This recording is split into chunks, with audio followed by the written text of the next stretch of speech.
Hello everybody, thank you for joining me, thank you for tuning in. It's 7 o'clock and that means it is time for our weekly Wednesday class, and this time we are in Numbers chapter 20. Last time we were in Numbers we saw a whole lot more rebellion happening while Israel was in Haran. They've already rejected going into the promised land because they did not trust God to see them through and deliver it to them. But then they also had a rebellion against Moses and Aaron, and it didn't go well. You know, Korah's rebellion, we talked about that last time. And now, well, hopefully now that it has been solidly reinforced by God that Aaron is the rightful high priest, he's been chosen by God, and this wilderness wandering that they are now embarking on, I suppose, is the result of their own mistake.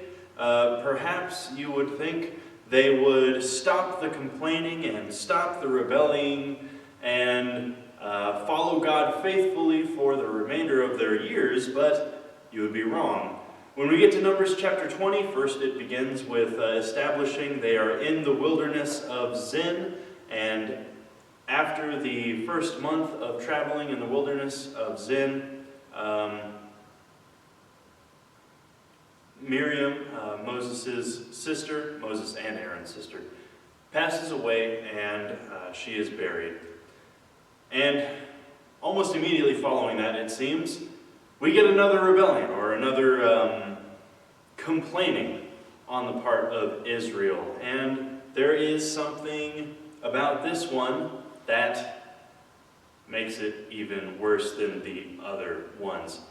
Here we have Israel complaining about water again. They came to, or there was no water for the congregation, verse 2 says, and they assembled themselves together against Moses and against Aaron. And the people fought with Moses and said, "Would that we had perished with our brothers, or when our brothers perished before the Lord. Why have you brought the assembly of the Lord into this wilderness, so that we should die here, both we and our livestock?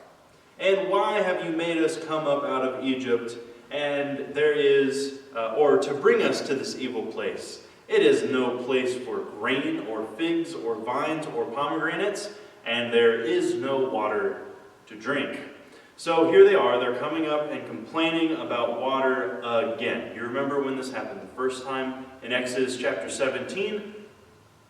Literally 3 days after they, or was it 3 days? But literally, right after, narrative-wise, they were seen safely, very safely, through the Red Sea by God in a miraculous fashion.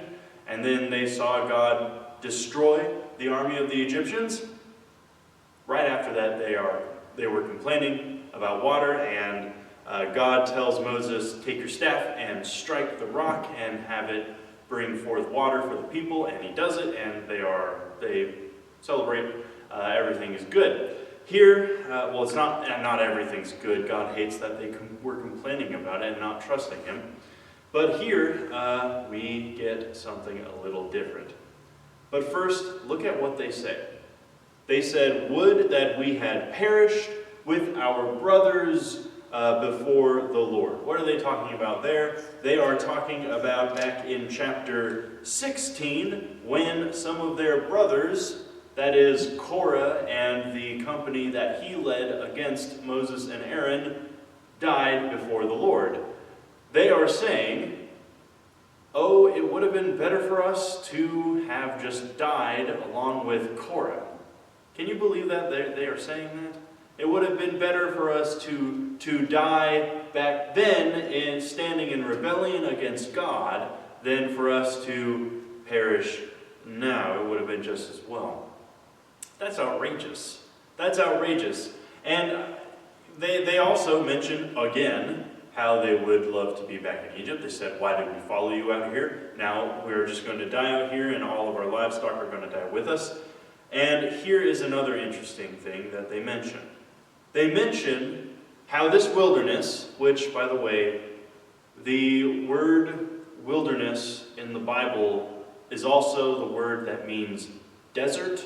So when you see the word wilderness, it also means desert. So when John the baptizer is living out in the wilderness, surviving off of locusts and wild honey, he is in the desert. When Jesus goes off into the wilderness for fasting for 40 days and 40 nights, he is in the desert. So keep that in mind. It definitely is no place for these things that they mention. They mention the wilderness, this desert, is not a place for grain and figs and vines and pomegranates. And that list of things is important because that is the way that the promised land was described to them when the spies returned and gave their report. That is the way that the promised land was described to them. It was also described in that way prior to the spies being sent in. And the idea is, well, it's not a place for grain and figs and vines and pomegranates. That's what the promised land was. And these guys rejected that. They said, I don't think I'm going to trust the Lord. We shouldn't trust the Lord to deliver it to us because these people in the land are huge and we're small and they're strong and we're weak and we have no chance. They rejected the place that was the place for grain and figs and vines and pomegranates. So this wilderness is not the place for that. Come on. How more outrageous can they get? And so in response to this, God tells Moses to take his staff, he and Aaron, and go tell the rock to yield its water, which I think is a little interesting. It implies that the water was already in the rock. Did you get that detail? Tell the rock to yield its water. It already has water. It's a little weird. But what does Moses do? Verses 10 through 11. Then Moses and Aaron gathered the assembly together before the rock, and he said to them, Hear now, you rebels, shall we bring water out for you out of this rock? And so Moses lifted up his hand, and he struck the rock with his staff twice, and water came out abundantly, and the congregation drank, and their livestock drank also. So he says, Shall we bring water for you out of this rock? That's the first thing. And then the second thing is, he doesn't speak to the rock, say, Rock, yield your water in the name of the Lord, but he takes his staff and he strikes the rock. He hits it to make the water come out. Now the water does come forth, but God is not pleased. In fact, he is very far from it. Verse 12 shows God's reaction. And the Lord said to Moses and Aaron, Because you did not believe in me, to uphold me as holy in the eyes of the people of Israel, therefore you shall not bring this assembly into the land that I have given them. Hold on. What did God just say? What did the Lord just say to Moses and Aaron? Because you did not believe in me.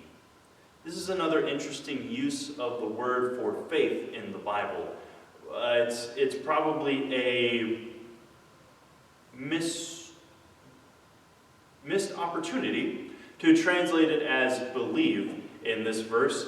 Perhaps it could have been because you did not trust me. That is the exact reason why Israel didn't enter the promised land when they were in Kadesh. Perhaps that would have been a better way of saying it. Or perhaps it was because you did not remain loyal, remain faithful to me. And indeed, they didn't remain faithful to God in that instance. Instead of giving God the glory here, holding him up as holy before the people of Israel, They said, "Shall we bring waters for you out of this rock?" They're acting like we are the ones who are doing it for you, Israel. We are the ones you rely on, when instead, God is the only one Israel relies on for these things. And that's something that Moses and Aaron, in this moment, failed to remember and failed to communicate. Keep in mind, this is right after their sister has died, which probably put a lot of stress on them, but even still, even when we are under a whole lot of strain, faithfulness to God still matters. There's not an excuse. And so God is not pleased. He says, "You did not trust me, or you did not remain faithful to me. You did not uphold me as holy in the eyes of the people." And so ultimately, they too did not obey the commandment of the Lord. Moses and Aaron rebelled against God. You can kind of make the case that Aaron already had rebelled at some point, because back in Exodus chapter 32, he made the golden calf and he instructed Israel to worship it as if it was the Lord God. So he kind of also already has rebelled. But this time, for sure, God is saying this to Moses. "You rebelled against me, Moses, just like all of these other people." And it kind of makes me think, what if Moses hadn't rebelled against God in this given situation? What if he didn't rebel against God in the whole 40 years of them traveling in the wilderness? Would he have led Israel into the promised land after those 40 years? Would he have lived? Moses lived to be 120. That's when he passed the torch to Joshua. Would he have lived for another 40 years? Because it took, I forgot how long it takes them to take the land, actually. But would he have died at 180? I don't know. But the long and short of it is, he doesn't get to enter the land anymore. He doesn't get to lead these people into the promised land anymore. And that is a great shame. And in fact, when we get to Deuteronomy, we're going to find out that he did come before God at some point and plead to him to change his mind, to change his decision. And the way God responds is basically him saying, "I don't change my mind about this kind of thing." Yikes. I don't change my mind about this kind of thing. When we are put to the test, and really this whole life is a test, we need to keep in mind that when we get to the moment of truth, and the moment of truth for all of us will be the judgment day, but when we get to the end of this life, and if we have not been faithful to God, if we have not sided with him, followed his word, truly been faithful and trusting and loyal to him, then we're going to get to that point, and we're going to plead with God to change his mind, and he's going to look at us and say, "I don't change my mind about this kind of thing."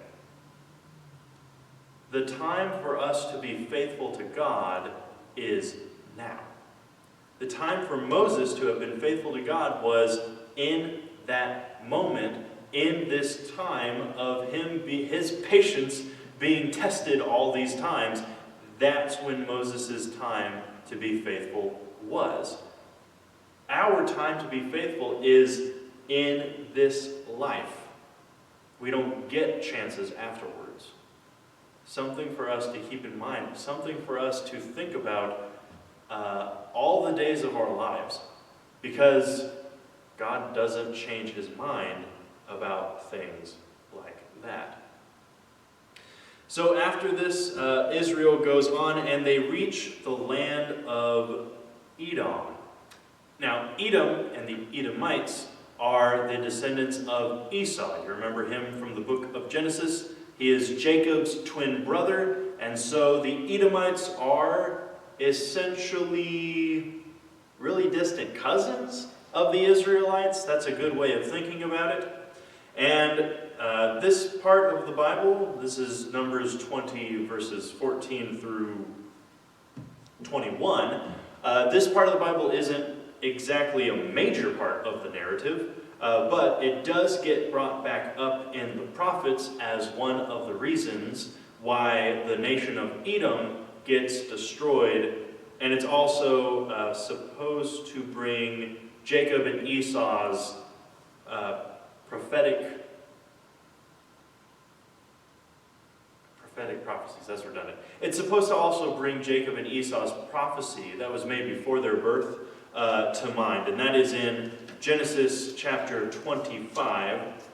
And there are also another two prophecies, one made about each one of them, but we won't look at those. But Genesis 25 is a very pertinent passage, if you like the alliteration. It's the prophecy that God gives in verse 23. It says, 2 nations, he's talking to their mother Rebekah while she was pregnant, 2 nations are in your womb, and 2 peoples from within you shall be divided. The one shall be stronger than the other, and the older shall serve the younger. The other prophecies made about them are in the form of Isaac's blessings. Yes, they are considered prophecies because they do come true. And the first is that Jacob would live off of the dew of heaven, which means like water, rain, and the fat of the land, which is harvest and all of that. And we see when they get into the promised land, that is very true. And Esau would be continuously, he and his descendants, people of war, people who live by the sword. They do not live in a land that is very productive, agricultural-wise, and he is going to serve his younger brother, but at some point he is going to burst his bonds and lash out against him, and this is kind of where that first happens.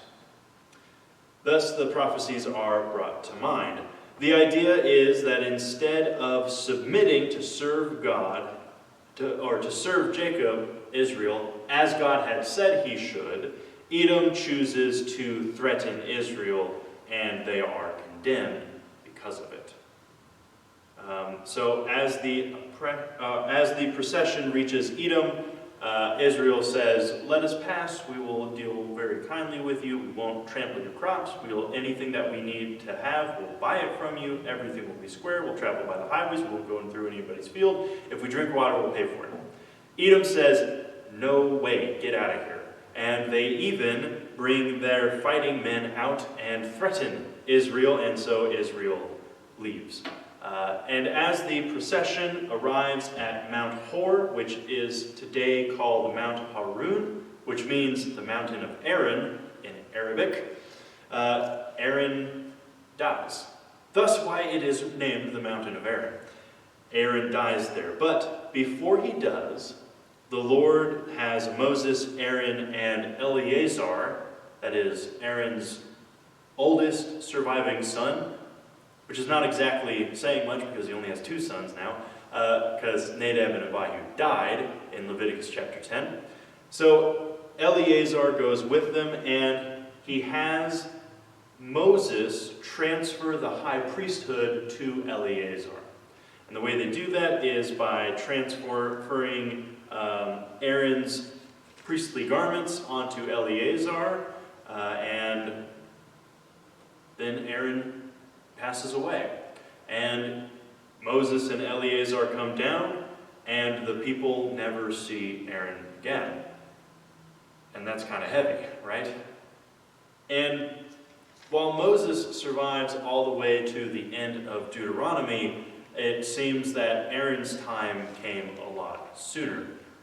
Almost right after God said, "You're not entering the land with these people." They have their little episode with Edom, and then they get to this mountain, and God says to Aaron,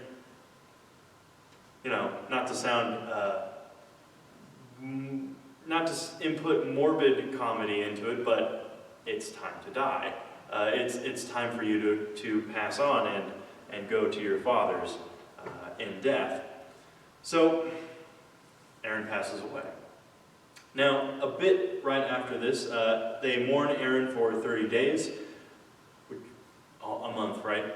A bit right after this, in chapter 21, this Canaanite king, his name is Arad, who lived in the Negev, heard that Israel was coming by the way of the Atharim, that is a river that leads there.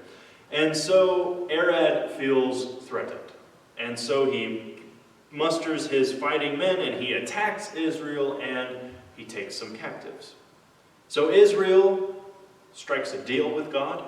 They vow to destroy Arad if God grants them victory. This is what they say in verse 2. They say, if you will indeed give this people into my hand, it's like Israel is speaking as one person, I will devote their cities to destruction.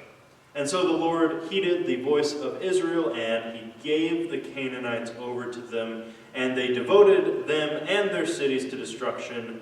And so the name of the place was called Hormah, which means destruction, means devote to destruction.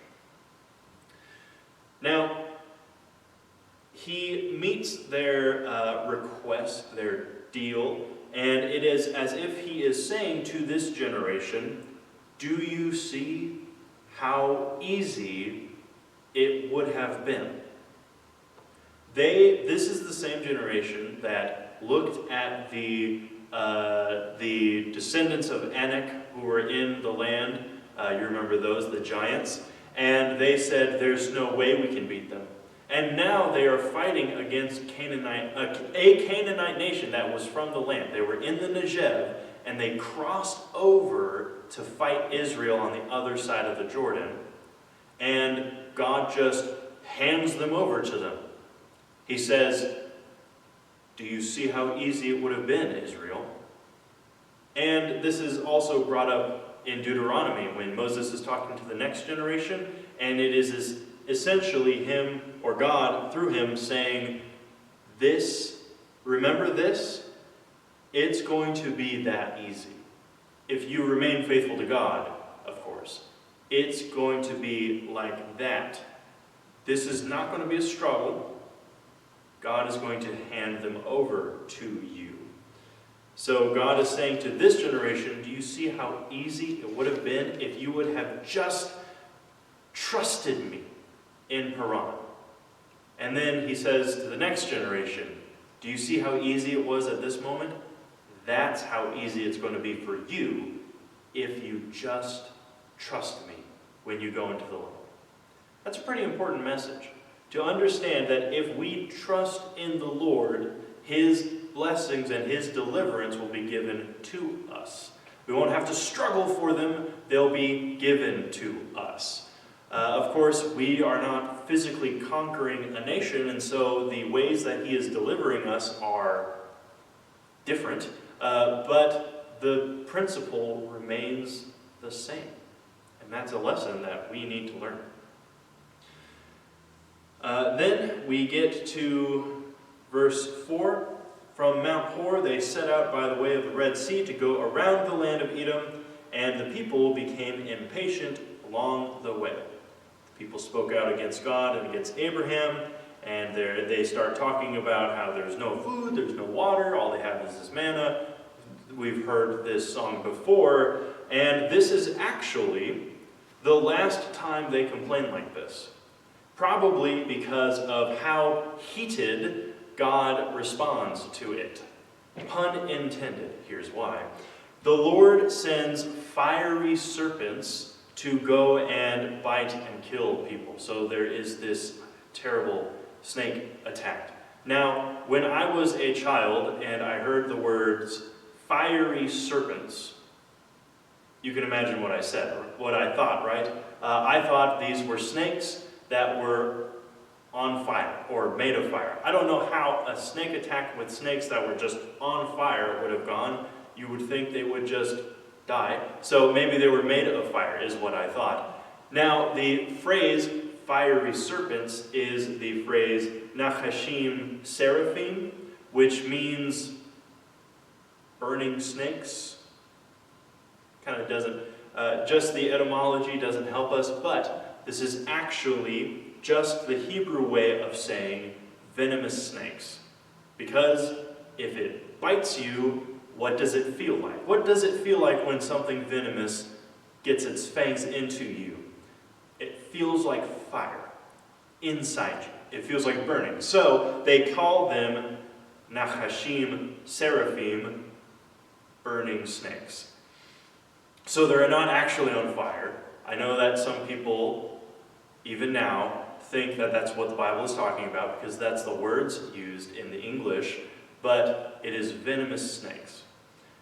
Nevertheless, the way that this is dealt with is still very miraculous. The people confess their sin and they plead to Moses to help them. And so Moses prays for the people and God instructs him to craft one of these serpents, craft a replica of one of them, and put it up on a pole. And the way that this process goes, the Lord says, make one of these fiery serpents and set it on a pole, and everyone who is bitten when he sees it shall live.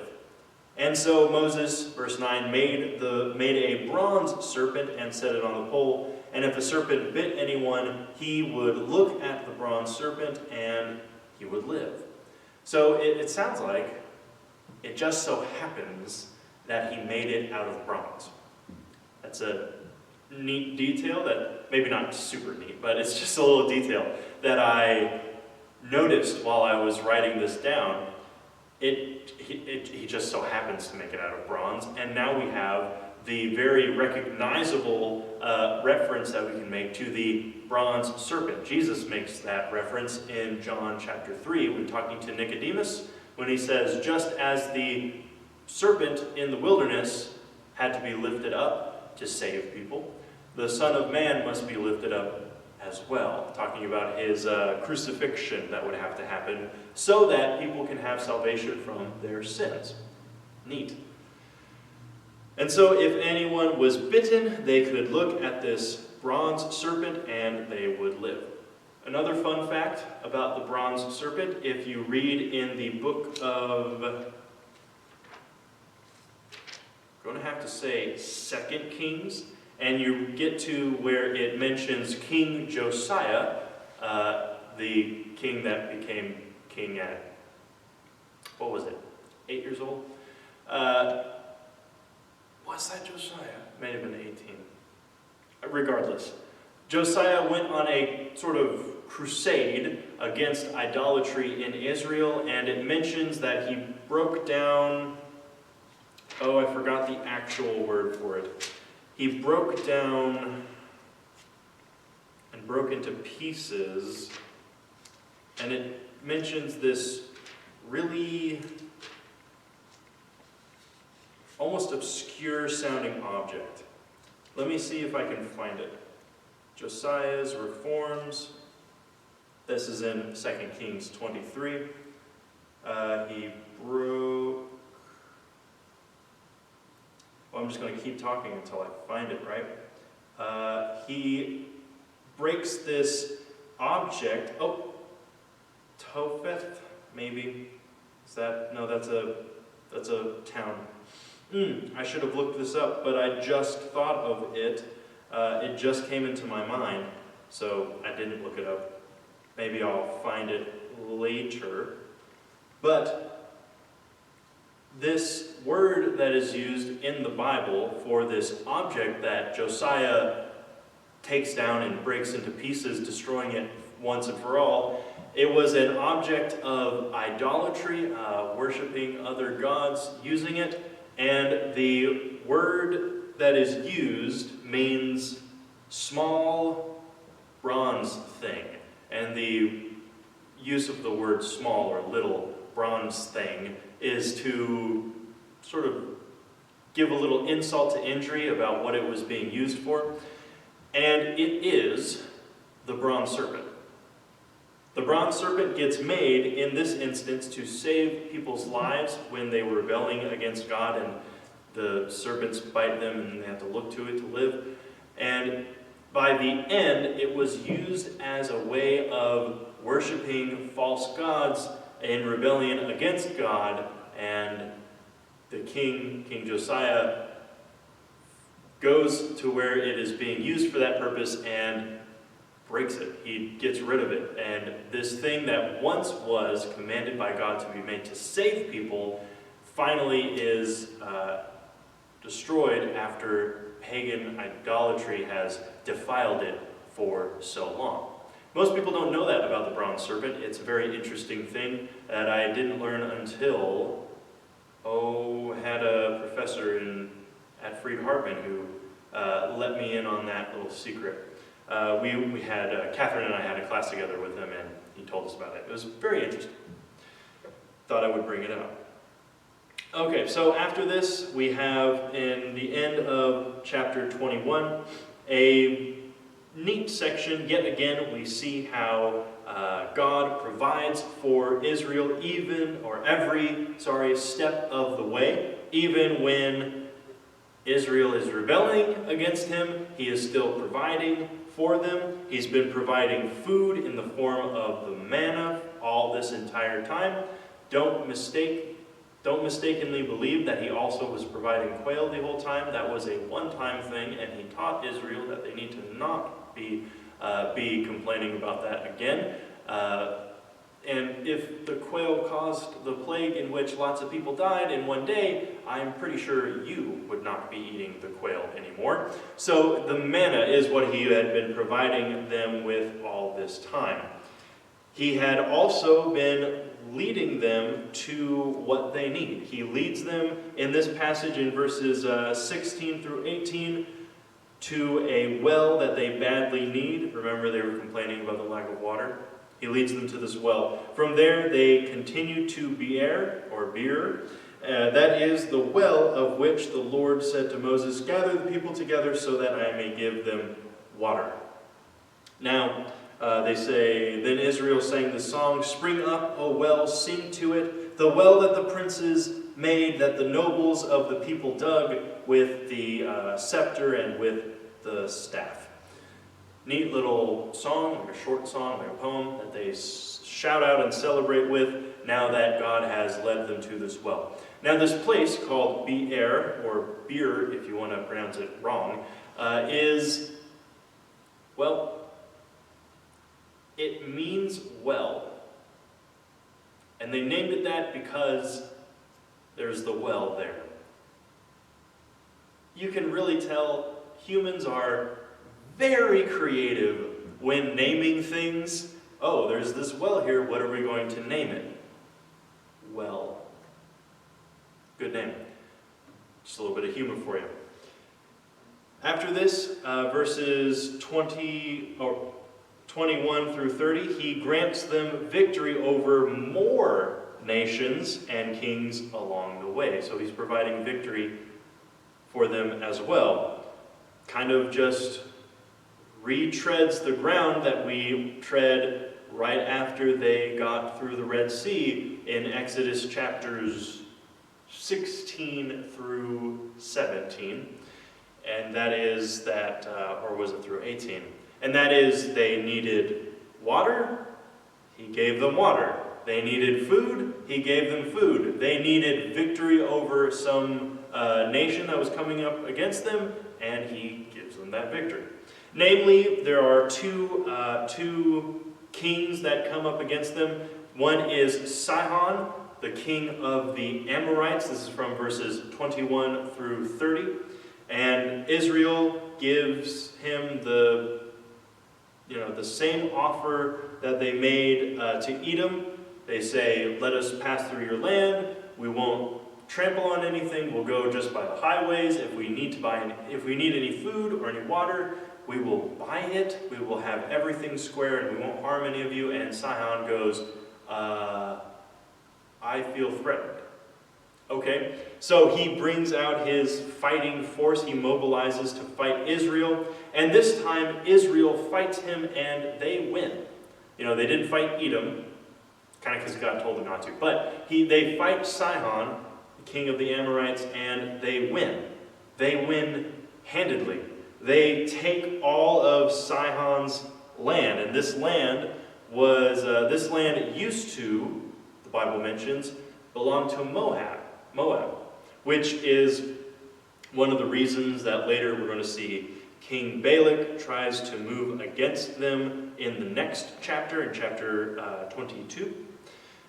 Sort of his motivation, because they see, hey, Israel has been defeating the Amalekites, and the Amalekites are the one who beat us up, so they must be really bad news.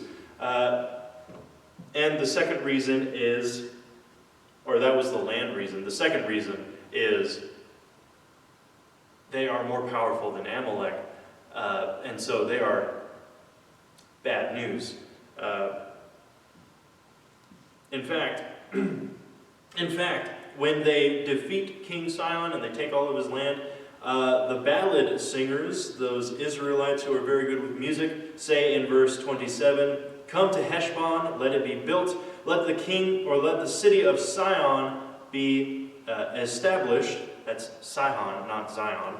"For fire came out from Heshbon, and flame from the city of Sihon. It devoured Ar of Moab," talking about how they beat Moab, "and swallowed the heights of the Arnon. And woe to you, Moab, you are undone, O people of Chemosh. He has made his sons fugitives and his daughters captives to an Amorite king Sihon, so we overthrew them." Talking about it like it was nothing. "So we overthrew them. Heshbon as far as Dibon perished, and we laid waste as far as Napha. Fire spread as far as Medeba." So Israel is saying, Moab, you got yours by the hands of Amalek. You got beat up. You got destroyed. You got all of this land taken away from you, and we just came along and we overthrew him. And it was just like that. It wasn't even a huge thing for us. Why? Of course, because God is giving them this victory. It was not a struggle for them at all. So after Sihon falls, Israel lived in this land of the Amorites. They set up shop there. And Moses sent spies to spy out Jazer, and they captured its villages, and they dispossessed the Amalekites. Sorry, I've been saying Amalekites this whole time, haven't I? Amorites. They're different. And they dispossessed the Amorites who were there, and they turned to go up by the way to Bashan. And so Og, whoa, I just kicked something. Og, the king of Bashan, came out against them, he and all his people, to battle at Edrei. But the Lord said to Moses, "Don't be afraid of him, for I have given him into your hand, and all his people as well, and all his land as well. And you shall do to him as you did to Sihon, the king of the Amorites who lived in Heshbon." And so, there's not even a huge explanation, right? It just says, so they defeated him and his sons and all of his people until he had no survivors left, and they possessed the land. So the way that these things are described is almost like it was no big deal. They just destroyed them. And because God is delivering them over into his hand. And this is actually a fulfillment of prophecy. If you go back in Genesis chapter 15, verses 13 through 16, God is telling about the future of Abraham's descendants. He says, "Know for certain," saying to Abraham, "that your offspring will be sojourners in a land that is not theirs, and will be servants there, and they will be afflicted for 400 years. That, obviously, is talking about their years of being slaves in Egypt. "But," verse 14, "I will bring judgment upon the nation that they serve, and afterward they will come out with great possessions." You remember the Exodus? the plagues and how Egypt was so eager to get them out of their land that whenever the Israelites asked for something, the Egyptians just said, "Yes, here, take it, go." They left Egypt with great possessions that way. And verse 15, "As for you, you shall go to your fathers in peace, and you shall be buried in a good old age, and they shall come back here in the 4th generation, because the iniquity of the Amorites is not yet complete." So here, the iniquity of the Amorites was not yet complete back then, but Numbers chapter 21, it seems it has come time to deal with them. And so God deals with them, using the nation of Israel to fulfill this prophecy. So all of this sends one crystal clear message to all of the surrounding peoples. It is a very short message, and it is one that sends shivers into the spines of every one of the Canaanite people. Israel is on its way. And this God, the Lord, is with them. And he has said, because of the nation's wickedness, you guys are out. That basically, and we see this sentiment again in Deuteronomy, is why Israel was told to go in and war against all these people and dispossess them, push them out.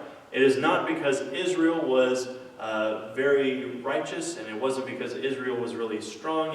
It's not like they deserved it. It was because of the wickedness of the people. And that's something that a lot of people don't understand when they look at this part of the Bible. They say, why is it like God is playing favorites here? Or why is it that God is telling them to fight against and kill all of these people when other places it seems like God is really against killing? It's not because it is not because Israel is especially righteous or especially good or strong or great or deserving of it. It is because this is the judgment for those wicked nations that had been, for all this time, spurning God's good grace and his kindness and all the opportunities so far that they would have had to repent and turn to him instead of continuing to rebel against him as many nations are wont to do. Meanwhile, Israel, if they remain faithful to God, will continue to have these victories one after another. That's the class for this evening. I hope that everybody has learned something new looking at these chapters, and I hope to see you next week as Israel arrives in the plains of Moab, and we actually have a little scene change. A portion of this account of their travels that doesn't actually focus on Moses and the Israelites and Joshua. Focuses on someone different, someone that you probably have heard about in the Bible. His name is Balaam. I'm looking very forward to that. Is one of the most interesting parts of the Bible, in my opinion. Not that any part of the Bible is really uninteresting. Well, maybe the genealogies are. But we'll get to that when we are back here next week. Until then, I hope that everyone stays safe and stays healthy, and I hope that I can see you Sunday. God bless you all. Have a good night.